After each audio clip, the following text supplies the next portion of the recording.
সম্মিলিত সাংস্কৃতিক মঞ্চের আয়োজনে বাংলা ভাষা শহীদ দিবস পালন করা হলো রায়গঞ্জের ঘড়িমোড়ে। বাংলা ভাষা শহীদ দিবস শ্রদ্ধার সঙ্গে স্মরণ করতে চেয়েছেন।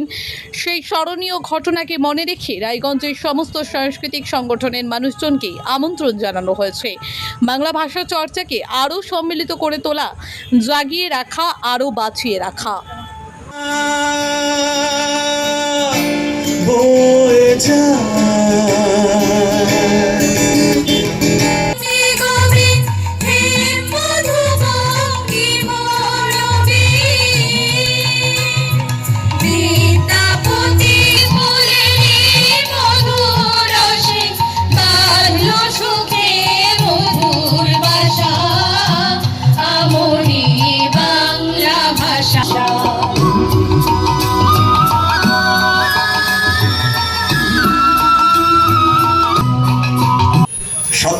সালে সেই সেভেন সিস্টার ছিল না, একটি মাত্র আসাম রাজ্য আর দুটি দেশীয় রাজ্য ত্রিপুরা এবং মণিপুর।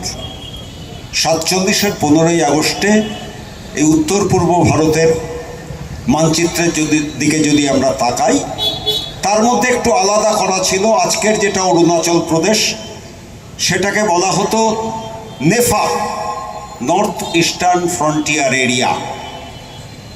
সেটাও আলাদা রাজ্য নয়, সেটা আসামের মধ্যেই কিন্তু একটু আলাদা করা।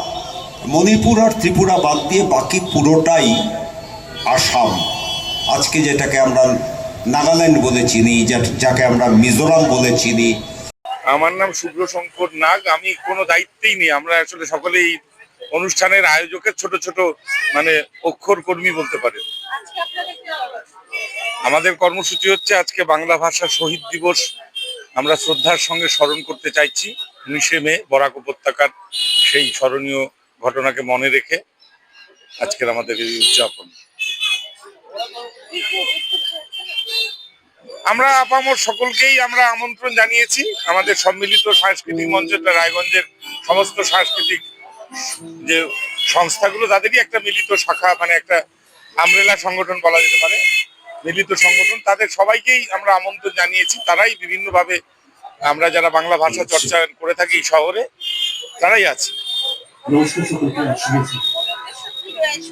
মূল উদ্দেশ্য তো অবশ্যই বাংলা ভাষা চর্চাকে আরো সমকালীন করে তোলা, আরো প্রাণবন্ত করে তোলা, আরো জাগিয়ে রাখা, আরো বাঁচিয়ে রাখা।